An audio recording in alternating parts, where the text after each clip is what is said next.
নমস্কার, গল্পের চিলেকোঠা চ্যানেলে আপনাদের সকলকে স্বাগত জানিয়ে শুরু করছি আজকের গল্পের চিলেকোঠা। আশা করছি সবাই ভালো আছেন এবং সুস্থ আছেন। যারা যারা আমার চ্যানেলে নতুন তাদেরকে অনুরোধ অবশ্যই চ্যানেলটিকে সাবস্ক্রাইব করে পাশে থাকার এবং লাইক ও শেয়ার করে দেওয়ার জন্য। তো চলুন আজকের গল্পে ফিরে যাই। আজকের গল্প ছোট মাসির মেয়েরা, লেখক সুনীল গঙ্গোপাধ্যায়। কলকাতা শহরে বাঘ, ভালুক কিংবা গন্ডার নেই বটে, তবে কিনা চোর ডাকাত আর ছেলে তারা সবসময় গিজগিজ করছে।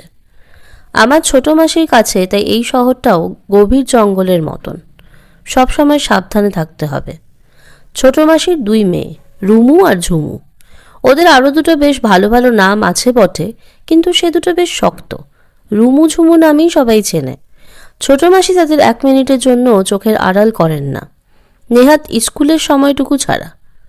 তাও ছোট মাসি ওদের স্কুলে পৌঁছে দেন, দুপুরে টিফিনের সময় যান, আবার বিকেলে যান নিয়ে আসতে। রুমু আর ঝুমু পড়ে ক্লাস 8 আর 9-এ। ওরা বেশ বড় হয়ে গেছে, নিজেরাই স্কুলে যাওয়া আসা করতে পারে, কিন্তু তার কোনো উপায়ই নেই।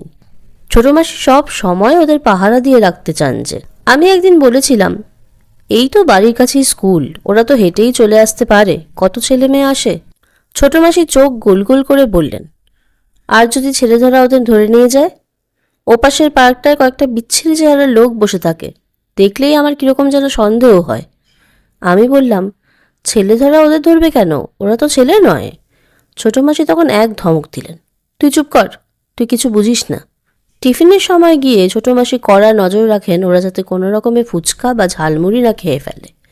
রুমু ঝুমুর ক্লাসের বন্ধুরা মনের সুখে আলু কাবলি আর ঘুগনি চটপটি খায়, কিন্তু ওদের সেদিকে যাবারই উপায় নেই। ছোট মাসির চোখের সামনে বসে ওদের বাড়িতে তৈরি খাবার খেতে হয়। আমি অবশ্য মাঝে মাঝে লুকিয়ে চুরিয়ে ওদের ডালমুট, চানাচুর আর হজমিগুলি খাওয়াই, যদিও জানি ধরা পড়ে গেলে ছোট মাসির হাতে আমাকেও বোধহয় মার খেতে হবে। ছোট মাসির ধারণা, চোর ডাকাতদের মতো অসুখের জীবাণুরাও সবসময় আমাদের চারপাশে ওত পেতে আছে। কখন যে তারা মুখ দিয়ে নাক দিয়ে ঢুকে পড়ে তার ঠিক নেই। সেই জন্য বাইরের কোনো জিনিস খাওয়া ওর মেয়েদের একদম বারণ। একদিন আমি ছোট মাসির বাড়ির রান্নাঘরের দিকে তাকিয়ে চমকে উঠেছিলাম। দেখি কি, সেখানে একজন লোক দাঁড়িয়ে আছে, তার মুখটা একটা কাপড় দিয়ে শক্ত করে বাঁধা। আমি জিজ্ঞেস করলাম, ছোট মাসি, ওকে? ছোট মাসি বললেন, ওই তো আমাদের রান্নার ঠাকুর। ওর মুখ বাঁধা কেন? বাহ, মুখ বাঁধা থাকবে না? আমার রান্নাঘরে মুখ খোলা কারোকে ঢুকতে দিই না। মনে কর দুধ জাল দিচ্ছে কিংবা ঝোল রাখছে, এমন সময় আপন মনে কথা বলে ফেললো, আর কথা বললেই একটু থুতু ছিটকে বেরিয়ে আসতে পারে, তাহলে ওদের সেই থুতু মাখা জিনিস আমরা খাবো? রান্না করতে করতে আপন মনে কথা বলবে কেন?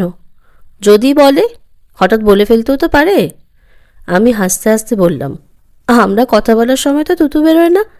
ছোট মাসিও আস্তে আস্তে বললেন, একটু একটু বেরোয়, চোখে দেখা যায় না, স্বাস্থ্য বইতে লেখা আছে। আরেকদিন দেখেছিলাম ও বাড়ির বাজার করা। সব বাড়ির লোকেরা বাজারে যায় থলি নিয়ে, আর ছোট মাসির চাকর যায় একটা বড় প্লাস্টিকের বালতি নিয়ে, সেটাই আবার জল ভরা থাকে। সেই বালতিতে করে আনা হয় জ্যান্ত মাছ। ছোট মাসি তখন দাঁড়িয়ে থাকেন দোতলার বারান্দায়। চাকর বালতি থেকে মাছটা তুলে ছুঁড়ে দেয় উঠোনে। তখন মাছটা যদি 2-3 বার লাফায় তাহলে ছোট মাসি খুশি, আর যদি বেচারা মাছটা লাফাতে না পারে, অমনি ছোট মাসি বলবেন, যা এক্ষুনি ফেরত দিয়ে আয়। ছোট মাসিদের দুধ নেওয়া হয় বাড়ির সামনেরই একজন গোয়ালার কাছ থেকে। দুধ দোয়াবার সময় ছোট মাসি রোজ সামনে দাঁড়িয়ে থাকেন যাতে এক ফোঁটাও জল মেশানো না হয়। এ ব্যাপারে তিনি ঠাকুর চাকরদেরও বিশ্বাস করেন না। শুধু তাই নয়, তিনি আর একটা কাণ্ডও করেন, সেটা অবশ্য আমি নিজে দেখিনি, তবে শুনেছি।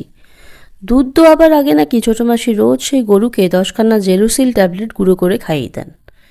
গরুর যদি অম্বল হয় তাহলে সেই দুধ খেয়ে ওর মেয়েদেরও অম্বল হবে, সেই জন্য এই ব্যবস্থা। এই তো গেল খাওয়া দাওয়ার ব্যাপার, কিন্তু কলকাতার রাস্তাঘাটে তো অনেক নোংরা থাকে, আর নিঃশ্বাসের সঙ্গে তার গন্ধও নাকে ঢুকে যায়। রাস্তায় বেরোলে নিঃশ্বাস তো নিতেই হবে, সেই জন্য ছোট মাসি মেয়েদের নাকেরও ব্যায়াম করান। প্রত্যেক শনি রবিবার ছোট মাসি 2 মেয়েকে নিয়ে চলে যান ঠাকুরপুকুর।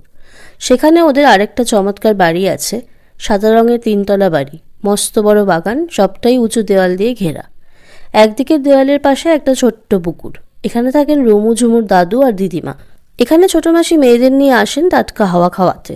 এখানে ধুলোবালি নেই, কাছাকাছি কোনো কলকারখানা নেই বলে বাতাসে ধোঁয়া নেই, খুবই স্বাস্থ্যকর জায়গা। সকালবেলা ঘুম থেকে উঠে এই ছোট মাসি রুমু ঝুমুকে নিয়ে চলে আসেন সেই বাড়ির ছাদে। তারপর তাদের পাশাপাশি দাঁড় করিয়ে বলেন, নিঃশ্বাস নে, ভালো করে নিঃশ্বাস নে। ঠিক ড্রিল মাস্টারের মতন ছোটো মাসি সামনে দাঁড়িয়ে থেকে বলেন, নিঃশ্বাস নে, এবার ছাড়, ছাড়, আবার নে। খানিকক্ষণ এরকম করবার পর ছোটো মাসি বলেন, এবার হাঁ করে খানিকটা হাওয়া খেয়ে ফেল, এরকম টাটকা হাওয়া তো কলকাতায় পাবি না। রুমুঝুমু মায়ের সব কথা শুনে যায় লক্ষ্মী মেয়ের মতন।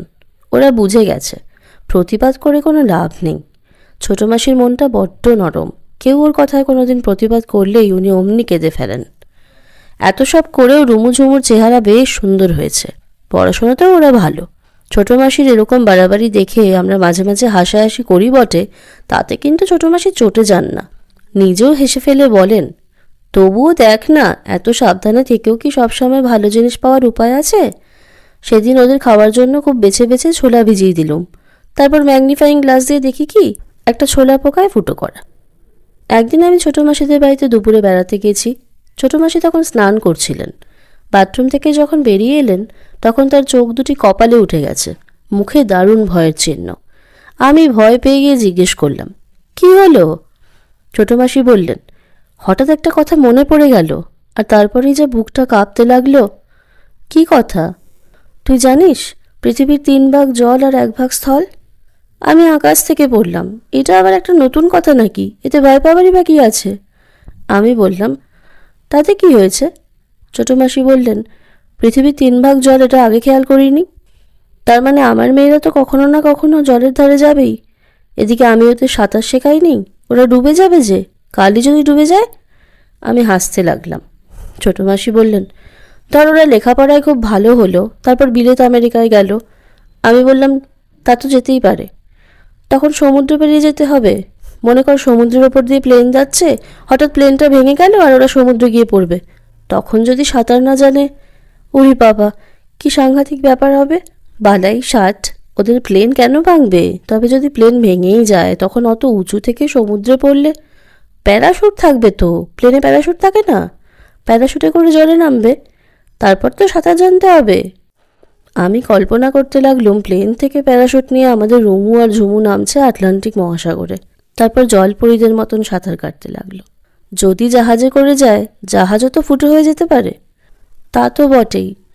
পরশু থেকে ওদের গরমের ছুটি, পরশু থেকেই আমি ওদের সাঁতার শেখাবো।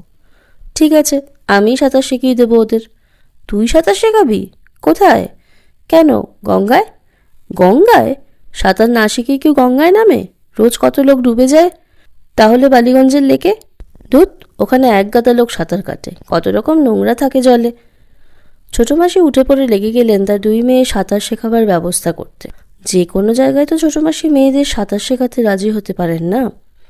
একদম পরিষ্কার জল চাই, সেই জলে আবার ওষুধ ফেলতে হবে, তার আগে মেয়েদেরও নিতে হবে নানা রকম ইঞ্জেকশন। ছোটো মাসির নানান জায়গায় চেনাশোনা, শেষ পর্যন্ত তিনি ব্যবস্থা করে ফেললেন কলকাতার খুব বড় একটা ক্লাবের সুইমিং পুলে। তাও অন্য সকলের সঙ্গে নয়, খুব ভোরবেলা যখন কেউ যায় না সেই সময় আগের দিনের জল বদলে নতুন জল ভরা হবে, তাতে মেশাবেন ছোটো মাসি তার নিজস্ব ওষুধ। এবং সাঁতার শেখাবার জন্য ছোটো মাসি ঠিক করলেন একজন অ্যাংলো ইন্ডিয়ান মেয়েকে।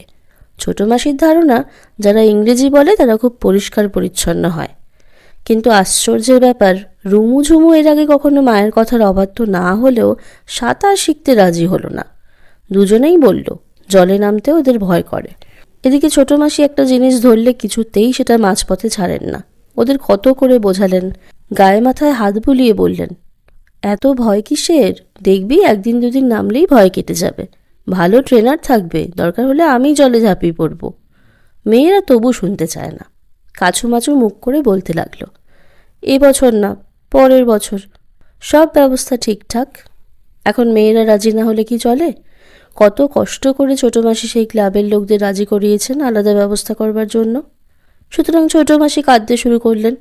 কাঁদতে কাঁদতে বলতে লাগলেন, আমি তোদের ভালোর জন্য এত সব করি, আর তোরা আমার কথা শুনবি না?